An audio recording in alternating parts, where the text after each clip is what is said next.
안녕하십니까. 11월달 주식을 하시는 분이라면 절대 몰라서는 안 되는 내용에 대해서 알려드리도록 하겠습니다. 2023년 11월 6일날 공매도가 금지가 되었습니다. 이 공매도 금지는 어떤 항목이 있냐면 시장 조성자와 유동성 공급자를 제외한 나머지 공매도가 금지가 된다는 것이에요. 즉 시장 공급자랑 유동성 공급자라고 하는 것은 시장을 좀 활성화시키기 위해서 증권사가 호가를 임의적으로 매수와 매도를 제출하는, 그래서 이 거래량을 좀 활성화시키는 그런 의무적인 증권사예요. 개소리죠. 하지만 이 명분을 이유로 공매도 금지가 되었지만 시장 조성자와 유동성 공급자를 제외한 나머지만 공매도가 되지 않고 그 사람들은, 그 집단들은 공매도가 가능하다는 뜻입니다. 그래서 내용을 한번 읽어보면요. 공매도가 지금 너무 갑작스럽게 금지가 되었어요. 전체적으로 금지가 되었는데 어제 같은 경우에는 옵션 만기일이라는 이제 파생시장의 만기일이에요. 수익을 결정짓는 마지막 날이었거든요. 월요일, 목요일날 계속 반복이 됩니다. 근데 이제 어제 갑작스레 발표가 난 이 이슈 때문에 시장이 좀 비정상적으로 폭등을 했다라고 생각을 하고 있어요. 자, 여기에서 문제입니다.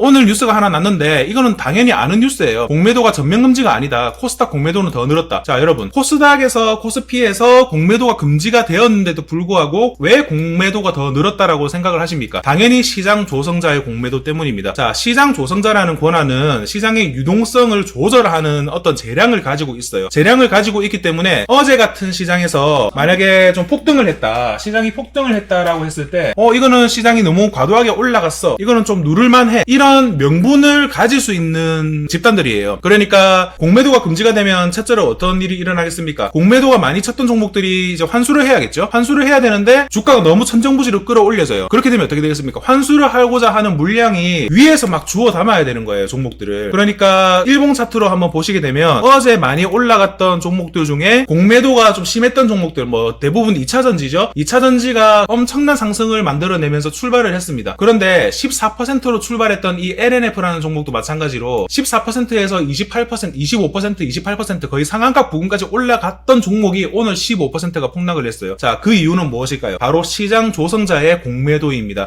그러니까 시장 조성자가 생각하는 그런 주관적인 재량은 개미들이 수익을 볼 수 있는 구조의 생각과 전혀 다르다라는 거예요. 그러니까 시장이 이제 공매도를 많이 쳤는데 시장 조성자가 공매도를 가능하게 되어 있어. 공매도를 치는 놈이 시장 조성자야. 그러면 공매도를 많이 쳤던 시장 조성자가 이거 주가 너무 많이 올랐는데 이거 좀 빠질 이유가 있어라는 말도 안 되는 논리를 펼치면서 또 공매도를 쳤기 때문에 어제 이런 뉴스가 나온 거예요. 코스닥 공매도가 어제 에코프로나 에코프로비엠 같은 경우가 이제 상한가도 가고 코스닥 1위 위 종목이 상한가를 갖지 않습니까? 그럼에도 불구하고 오늘 이렇게 10%가 내려가는 이유는 다른 게 없어요. 시장 조성자의 주관적 판단에 의한 공매도입니다. 사실 이 공매도 전면 금지 이슈, 시장 조성자와 유동성 공급자를 제외한 전면 금지가 알맹이 빠진 공매도 금지인 것은 누구나도 아는 사실입니다. 그러니까 총선 달래기 전략이라고도 하고 표심 잡기 전략이라고도 하는데 개미들이 너무나도 디테일해졌지 않습니까? 최근에 몇 년 사이에 시장을 바라보는 개미의 어떤 시선이 너무나도 스마트해지니까 이제는 어떻게 걸고 넘어지냐, 공매도 상환 기간까지 정해라, 그리고 무차입 공매도에 대한 전산화를 의무화해라. 지금 무차입 공매도는 우리나라에서 불법인데 지금 이거를 전산이 아니라 수기 작성이거든요. 공매도 친 다음에 다시 갚아가지고 공매도를 언제 했다 이런 식으로 허점이 너무 많은 제도예요. 개미들이 지금 이런 식으로 파고들어요. 너무 디테일한 부분, 공매도에 대한 지식이 너무나도 풍부하기 때문에 공매도에 대한 상환 기간을 정해야 되고 공매도에 대한 무차입 공매도에 대한 수기 작성이 아닌 전산화까지 해라고 하니까 지금 금융당국에서는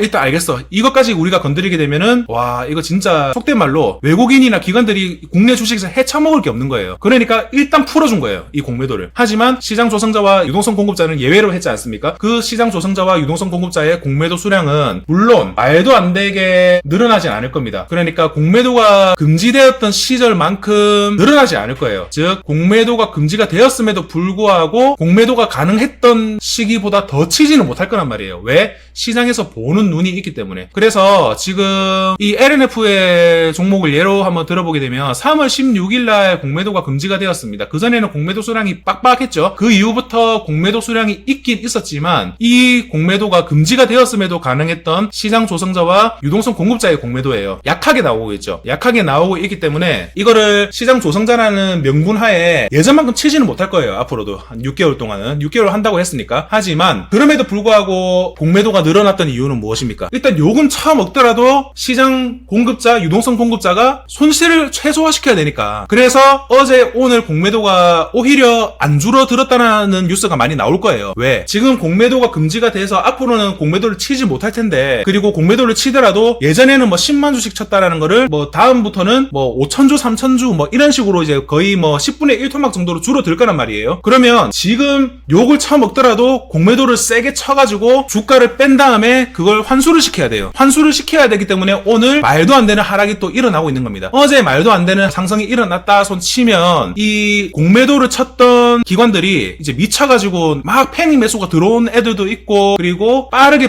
공포 심리로 인해서 주가가 이제 공매도 금지시킨다고 하니까 얼마나 무섭겠어요. 이 사모펀드나 소규모 공매도를 칠 수 있는 기관들은 얼마나 무섭겠어요. 근데 이제 무서워가지고 막 패닉 매수가 한 거예요. 패닉 매수를. 그래서 어제 같은 경우에 주가가 천정부지로 좀 솟아올랐다는 거예요. 그렇지만 이거를 이제 시장 조성자의 명분을 가지고 있는 애들은 이거 한 번 더 욕 쳐먹더라도 한 번 더 누르고 환수를 하자, 이런 생각을 지금 가지고 있는 것 같아요. 그래서 오늘 말도 안 되게 좀 떨어지고 있는 것이고, 어제 올라갔던 부분을 거의 반토막 정도로 뺐지 않습니까? 그렇기 때문에 이제 시장에서는 이 공매도가 효과 있냐 없냐, 물론 효과는 100%는 없어요. 왜? 결국에 시장 조성자가 오늘 이 모양을 만들었기 때문입니다. 하지만 뭐 하루 이틀 3일 정도는 욕을 쳐먹을 수는 있어도 앞으로는 대놓고 이렇게 치지 못할 것이다. 그래서 오늘 이런 하락들은 너무 주가가 천정부지로 올라가면 주가를 환수를 하지 못하기 때문에, 지금 이런 거 보시면 뭐 KB증권이 내려가고 있는데 11만 주를 사고 있어요. KB증권 같은 창구가. 자, 이런 창구들이 항상 주가를 눌리면서 공매도 물량을 환수를 하는 창구다, 뭐 요렇게 좀 추정을 하고 있거든요. 그래서 오늘 이 현상을 바라보고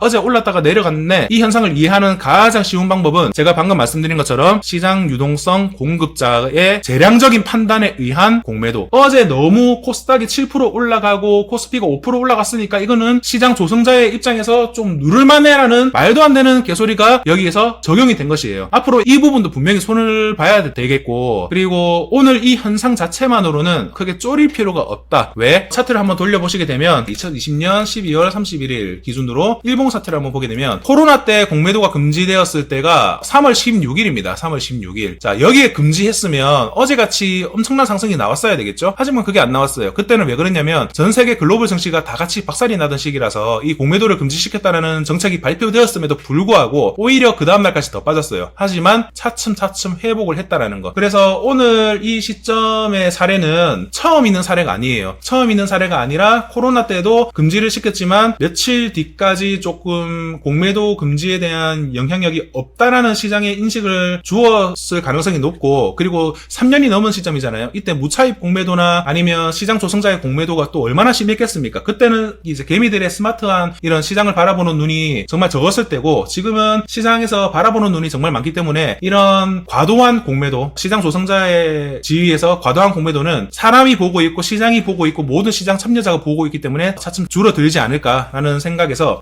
오늘 영상을 마쳐보겠습니다. 그래서 전체적으로 봤을 때는 사실 이런 공매도 금지 효과로 인해서 외국인과 우리 개인들과 팽팽한 기싸움이 일어날 거예요. 외국인들은 공매도로 먹고 사는 롱숏 전략을 펼치는데, 기관도 마찬가지로. 롱숏이 뭡니까? 위로 수익 내고 아래에서 팔아먹어가지고 눌리고, 이게 롱숏 전략이거든요. 그 중에서 무기 한 개가 빠졌으니까 지금 금리가 높아지고 유동성도 안 좋고 뭐 국내 경기가 안 좋고 이런 것들을 이용해서, 그럼에도 불구하고 매수를 할 것인가, 아니면 좀 관망을 하는 자세를 이어나갈 것인가, 이런 것들은 이제 차츰 눈치 싸움이 일어날 것 같아요. 왜 그러냐면 일단 주식시장은 안정시장이 아니라, 안정화된 수익을 추구하는 것이 아니라 초과적인 수익을 창출하려는 시장이란 말이에요. 그렇기 때문에 금리가 높아도 갈로면 가고, 경기가 안 좋아도 반영해서 올라가고, ATM기예요. 기관이나 외국인의 ATM기인데 공매도를 금지시켰다라고 해서 모든 걸 손 놓지는 않을 것이다. 너무 이 시장에 대해서 겁을 먹을 필요는 없다라는 말씀을 좀 드리면서 오늘 영상을 마쳐보도록 하겠습니다.